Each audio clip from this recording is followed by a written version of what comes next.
Hi guys, this is Dr. Sadasivam once again with you. I'm going to give you a very good news today. The merchandise exports has increased by 70% to $32 billion is what we are talking about.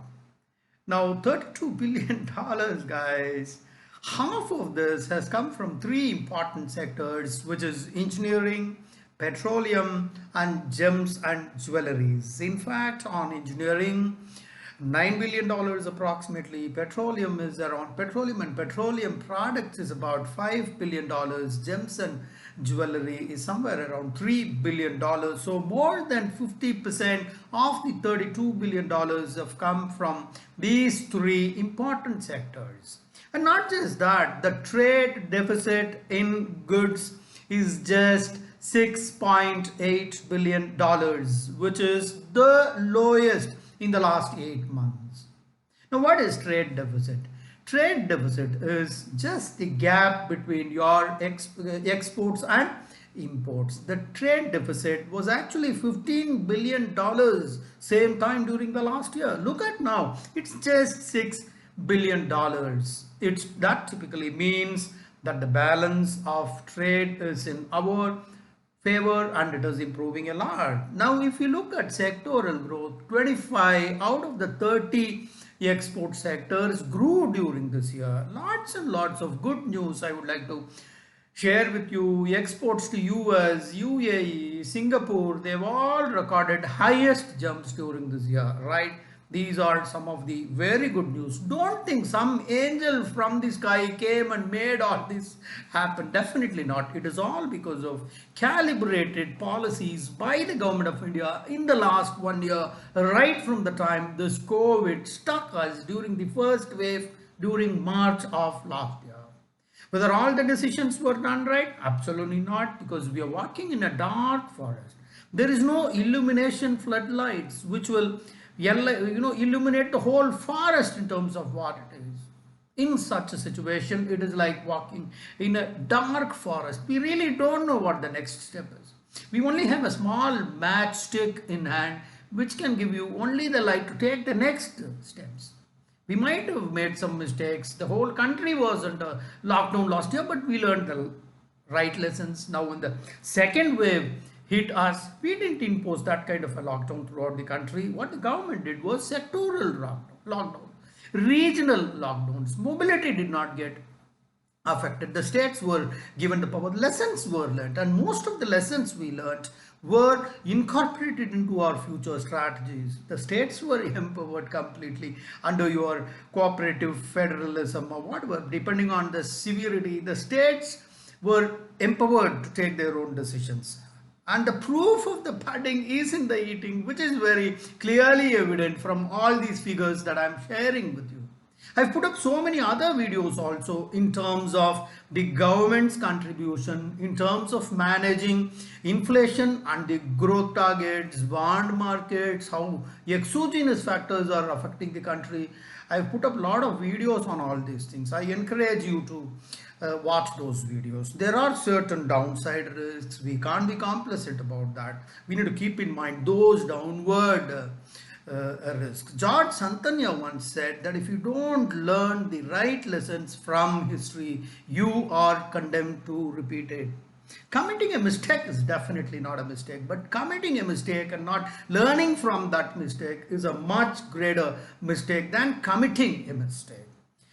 We committed some mistakes because we didn't know how this pandemic will shape up, because we've never faced this kind of a pandemic in our known history in the last 50, 60, 100 years. Anyway, the right lessons have been learned, and some of the steps government has taken, they are very clearly evident that the GST is going up, record collection of direct taxes, indirect taxes in the country, new schemes are being introduced for exports. I'm putting up a separate video for export incentives, your investment in the infrastructure. I've put up a separate video on investment in infrastructure, which will provide you much better multiplier compared with investment in any other sectors. We have talked about this bullet train, the rationale. We have talked about this Atal Bihari tunnel. We have talked about this cricket stadium in Gujarat. We have talked about these temples in Bangalore and Brindavan, etc., etc. So many investment. Please go through those videos just to understand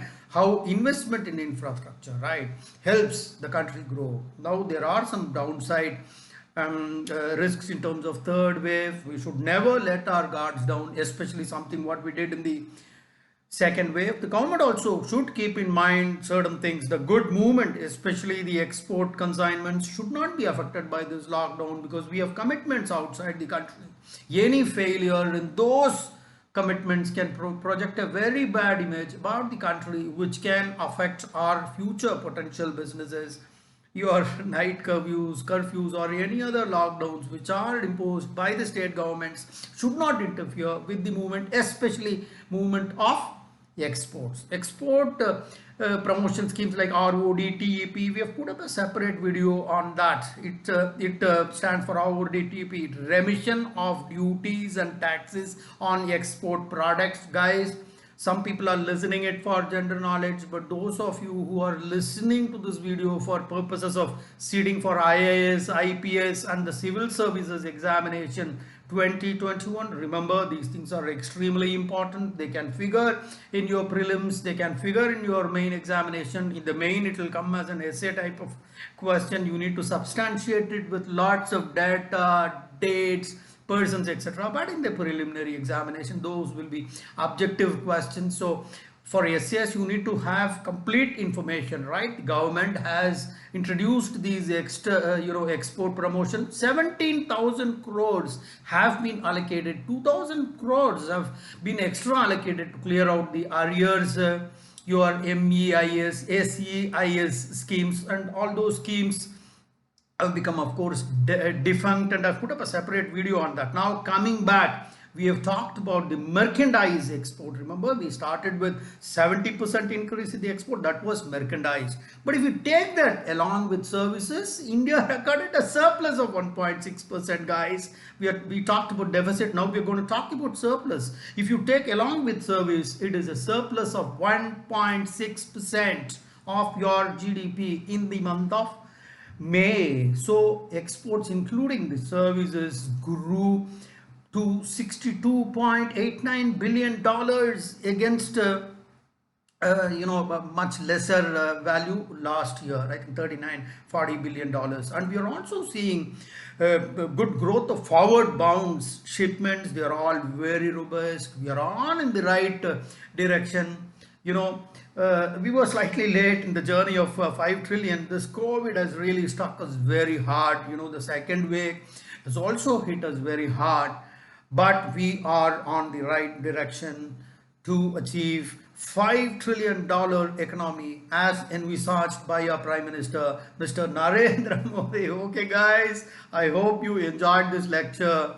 And at the expense of repeating it so many times, this is extreme, basically for IAS, IPS guys who's sitting for CSE exams in 2021. This is a 7-8 minutes video. I won't be able to cover all the details in this video. You have to go through textbooks, your other textbooks, etc. Maybe some 15-16. Unless you go through that thoroughly, you may not be able to crack the examination. This is a refresher, right? I hope you enjoyed this video. This is Dr. Sadasivam signing off. Till we meet again. Bye bye. Jai Hind. Bharat Mata Ki Jai.